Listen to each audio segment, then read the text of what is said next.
आज का हमारा जो टॉपिक है वो है वाक्य। अभी तक हमने वाक्य पढ़े थे, अब पढ़ेंगे आज वाक्य। और इससे बनने वाले प्रश्नों की संख्या होती है 1 से 2। इस टॉपिक से कम 2 प्रश्न कितने आएंगे? 2। तो वाक्य क्या है, सबसे पहले इस पे चर्चा करें। सबसे पहले वाक्य जो व्याकरण परिभाषा है, इसकी हम परिभाषा लिखते हैं।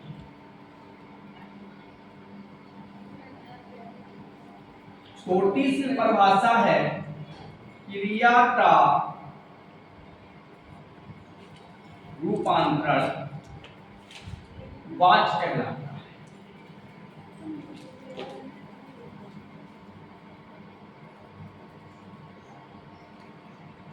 क्रिया का रूपांतरण वाच्य कहलाता है। तो सबसे पहले आज हम इस परिभाषा थोड़ा सा विवरण कि क्रिया का परिवर्तन कैसा है। देखिए, जिस वाक्य में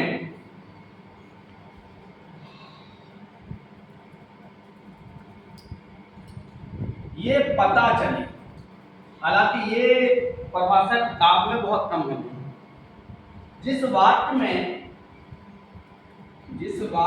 ये पता चले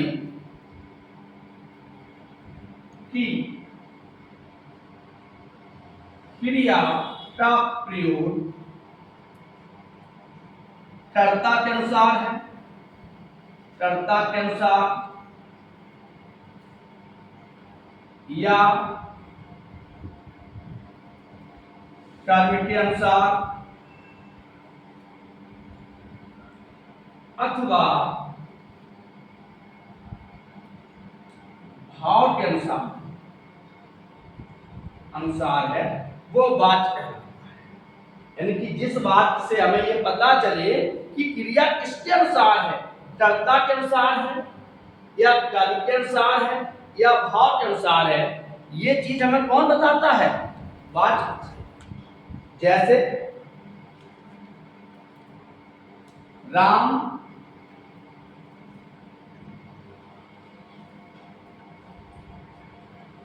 पुस्तक पढ़ता है। राम पुस्तक पढ़ता है, यहां क्रिया किसके अनुसार है? राम के अनुसार। अब हम कहें पुस्तक पढ़ी जाती है, क्रिया किसके अनुसार है? पुस्तक के अनुसार है। पुस्तक किसी न किसी के द्वारा तो पढ़ी जा रही होगी, तो क्रिया कर्म के अनुसार होगी। हम कहें रामा पुस्तक पढ़ती है, क्रिया किसके अनुसार है? रामा, यानी कि स्त्रीलिंग के अनुसार है। तो बात को कहने का ढंग हम दूसरे शब्दों में कह सकते हैं, बिल्कुल एक सरल परिभाषा सीखने वाली, कि बात को कहने का ढंग, बात को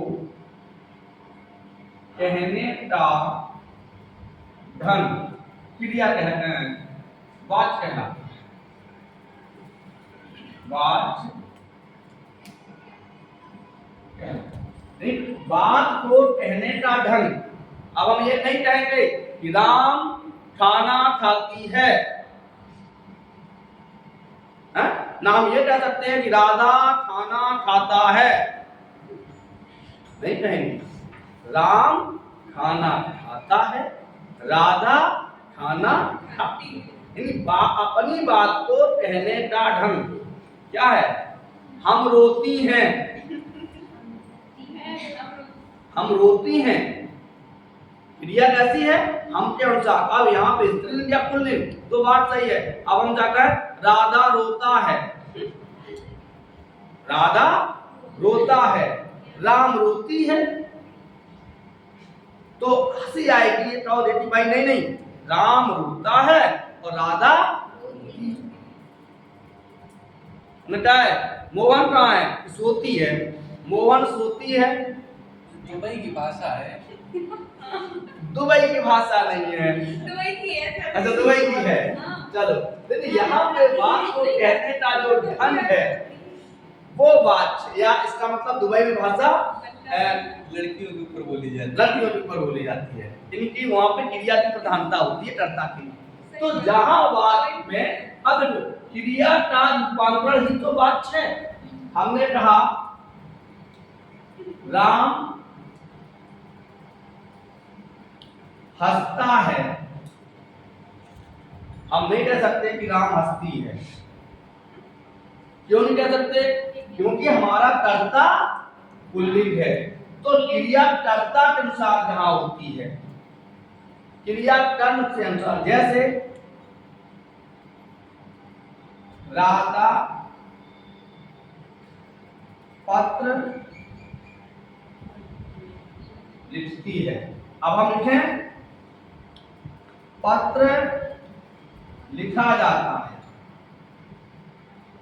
पत्र लिखा जाता है। देखो यहाँ क्या है कि राधा पत्र लिखती है, और यहाँ क्या है कि पत्र लिखा जाता है। पत्र पुल्लिंग है, लेकिन यहाँ कर्ता स्त्रीलिंग है, तो क्रिया स्त्रीलिंग की आई। पत्र पुल्लिंग शब्द है, तो क्रिया पुल्लिंग की आई।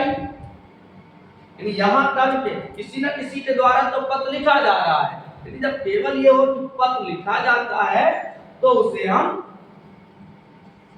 वाच कहते हैं। अब वाच के भेद, केवल आज वाच के भेद पढ़ाएंगे, फिर कल हम आपको इनका डिटेल पढ़ाएंगे, क्योंकि हमारे सर जी छांट रहे हैं और आने के लिए ताक रहे हैं। आ जाइए सर। तो वाच के भेद कितने होते हैं? वाच के भेद 3 होते हैं। मेहनत कीजिए, तुम भूल रही हो। किसने कहा तू?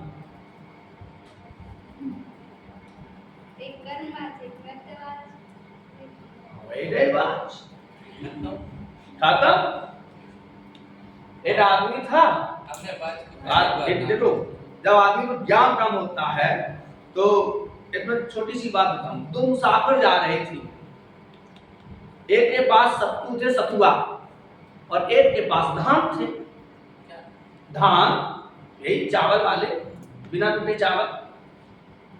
दोनों लोग जा रहे थे रास्ते में, तो एक जगह बोले कि भैया अब हम नाश्ता करेंगे, थोड़ा जलपान हो जाए तो चलेंगे। बोले भैया तुम क्या लाए? तो सत्तुआ वाला बोला कि हम सत्तू लाए। बोले तुम भैया क्या लाए? धान वाला बोला हम धान लाए। तो अब देखिए दिमाग का काम होता है कि धान वाले ने दिमाग लगाया, बोले तुम यार लेट हुई हो, तुम भोजन रथ में लेट हुई हो। बोले काहे? कि सत्तू मड़हत्तू डोरो मारो तब खाओ, धान चारे का तू तो खाओ, चल भैया। अज्ञान के अभाव, इन ज्ञान के अभाव में उसने कहा भैया बदल लीजिए। क्या कहा? बदल लीजिए, तुम सत्तुआ ले लो, हमें धान दे दो, हम टूटे थे चल दिए। तुम सत्तू मड़बत्तू गोरो मारो तब खाओ। तो अज्ञान के तरफ कम, ज्ञान की तरफ जाता। चलिए आगे बढ़ते। वाच के 3 भेद होते हैं। सबसे पहला होता है तर्कवाच, दूसरा होता है कर्मवाच, और तीसरा होता है भाव। 1 मिनट का टाइम मान लेंगे। तर्कवाच क्रिया कर्ता के अनुसार, क्रिया कर्ता के अनुसार। कर्मवाच क्रिया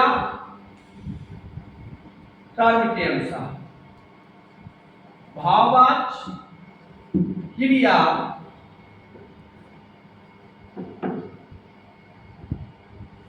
भाव, यानी क्रिया के अनुसार, क्रिया के अनुसार। कर्तवाच्य में हमेशा क्या होता है? क्रिया किसके अनुसार होगी? कर्ता के अनुसार। जहां क्रिया की प्रधानता कर्ता के अनुसार हो या कर्ता के अनुरूप आ जाइए सर, उसे हम कर्तवाच्य कहते हैं। जैसे राम पुस्तक पढ़ता है, मोहन घर जाता है, पंखा चलता है, क्रिया किसके अनुसार है? कर्ता के अनुसार है। कर्मवाच्य जहां क्रिया कर्म के अनुसार है, पुस्तक पढ़ी जाती है। राधा भोजन नहीं, भोजन खाना खाया जाता है। भाव के अनुसार या वितरक क्रियाएं अकर्मक होती हैं। इन पर हम लोगों की चर्चा डिटेल से कल चलेगी। सही है, आज के लिए इतना ही। कल हम लोग पढ़ेंगे कर्तवाच्य, कर्मवाच्य और भाववाच्य को बड़े ही विस्तारित। कैसे विस्तारित? अभी मजा नहीं आएगा, सर खड़े हैं, हम भी बिल्कुल झांक रहे हैं कि सही है, तब थोड़ा जल्दी आ जाए।